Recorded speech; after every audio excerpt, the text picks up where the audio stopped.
Halo saudara, dari Arlington, Virginia, saya Helmi Yohanes dan tim VOA kembali hadir dengan serangkaian berita Amerika Serikat dalam segmen Sapa Dunia.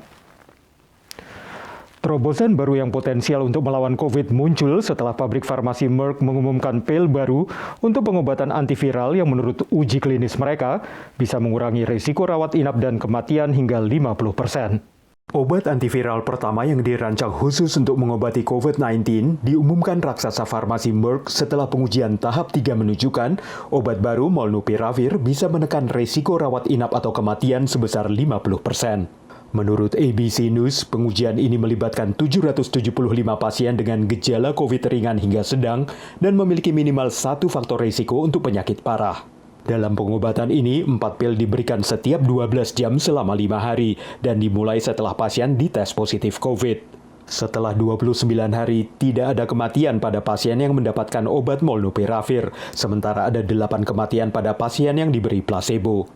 Menurut Merck, hasil uji tahap 3 ini sangat menjanjikan, sehingga mereka mengakhirinya sebulan lebih awal dengan dukungan Badan Pengawasan Obat dan Makanan FDA. Dan mereka berencana mengajukan izin penggunaan darurat dalam waktu singkat. Ahli penyakit menular Dr. Anthony Fauci menyambut baik kabar khasiat obat antiviral ini. Tapi Kepala Pusat Pengendalian dan Penyakit Amerika CDC, Dr. Rochelle Walensky mengingatkan, obat bukan pengganti vaksin dan vaksinasi adalah pertahanan terbaik terhadap COVID. 2 obat antiviral lainnya, yakni dari Pfizer dan Roche, masih diuji coba dan hasilnya diharapkan diperoleh dalam beberapa bulan mendatang. Saudara, penggunaan batu bara sebagai sumber energi semakin tertekan di berbagai negara, termasuk di Afrika Selatan, di mana penolakan publik maupun industri terus meningkat. Nasib pembangkit listrik tenaga batu bara yang dibiayai Tiongkok pun kini terancam. Batu bara yang selama ini jadi sumber utama pembangkit energi di Afrika Selatan menghadapi penolakan dari dalam dan luar negeri. Kepenatan warga dengan polusi dan pemadaman bergilir memperkuat desakan beralih ke energi alternatif yang lebih bersih, dapat diandalkan dan terjangkau. Electricity has always been a problem in our community. So our community members went forward and they fought for electricity. But when the electricity came, it came at a very high price because we know that solar power is a better solution and it will be cheaper. Afrika Selatan adalah salah satu dari 15 negara penghasil karbon dioksida terbesar di dunia. Sebelumnya, Tiongkok umumkan tak akan lagi membiayai proyek batubara luar negeri, termasuk kompleks industri baru di Limpopo, provinsi di utara Afrika Selatan. Bagi LSM Lingkungan, pembatalan proyek batubara ini jadi kabar baik bagi iklim dan warga. The people living in the areas where these coal-fired power stations are based are suffering daily devastating health impacts as a result of South Africa's electricity choices. And we certainly hope that means that is the end for the coal-fired power station as proposed. Keputusan Tiongkok ini bisa mengubah industri batubara di Afrika Selatan, bahkan seluruh benua Afrika. China was seen to be perhaps the last outpost of finance that could be available for new coal, and there's nobody else to pick up this ball to finance this new coal-fired power. So I think the days of new coal in South Africa are over. Dalam konferensi perubahan iklim Oktober mendatang, negara kaya termasuk Amerika Serikat, Inggris, dan Uni Eropa menjanjikan $5 miliar dalam bentuk pinjaman dan hibah agar Afrika Selatan tidak lagi bergantung pada energi batubara. Demikian laporan VOA.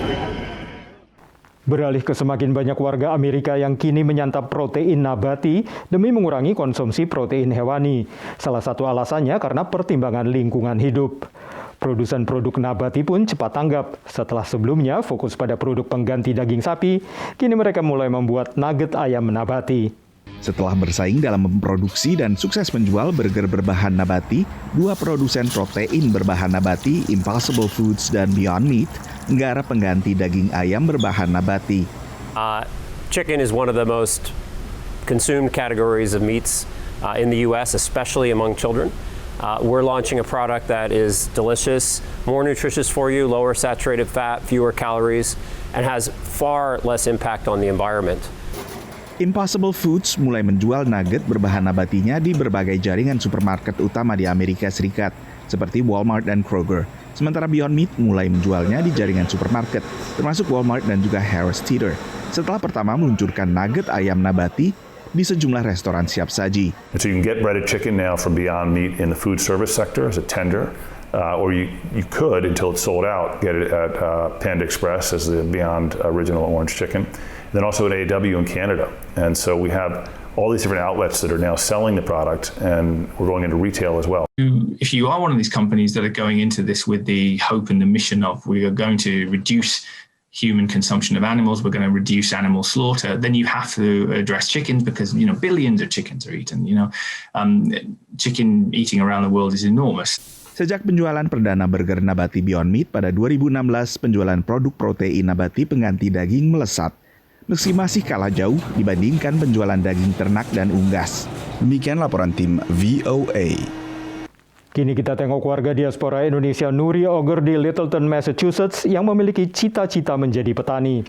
Cita-citanya bisa terwujud setelah ia menyewa lahan seluas 39 hektar yang ditanami buah seperti apel, plum, dan persik.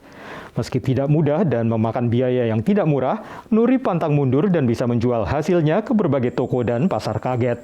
Di perkebunan seluas 39 hektar yang terletak di Littleton, Massachusetts inilah Nuri Auger mewujudkan keinginannya saat ia masih tinggal di Indonesia beberapa puluh tahun lalu. Saya besar di Indonesia dan kalau jalan-jalan ke Puncak, Bogor gitu, nikmatnya ngeliat itu sayuran seger ya. Saya pernah mimpi kapan saya bisa nanam itu. Ada beberapa varietas apel ditanam di perkebunan ini. Ada buah plum dan persik yang sudah siap dipanen. Saat musim panen seperti ini nampak serba indah. Tapi kata Nuri, sebelum masa panen, tanaman-tanaman buah ini perlu dirawat dengan telaten. Belum lagi biaya besar yang harus dikeluarkan. Itu kira-kira untuk tanah sebesar ini tuh sampai $40.000 setahun untuk cuman beli chemicalnya. Meski berat, Nuri pantang mundur. Apalagi suaminya Mark Auger yang sedang bekerja dari rumah karena pandemi ini mendukung sepenuhnya ia menjadi petani. He doesn't need much land to grow things. We have a small apartment in Baltimore where I work, and my apartment soon became a jungle.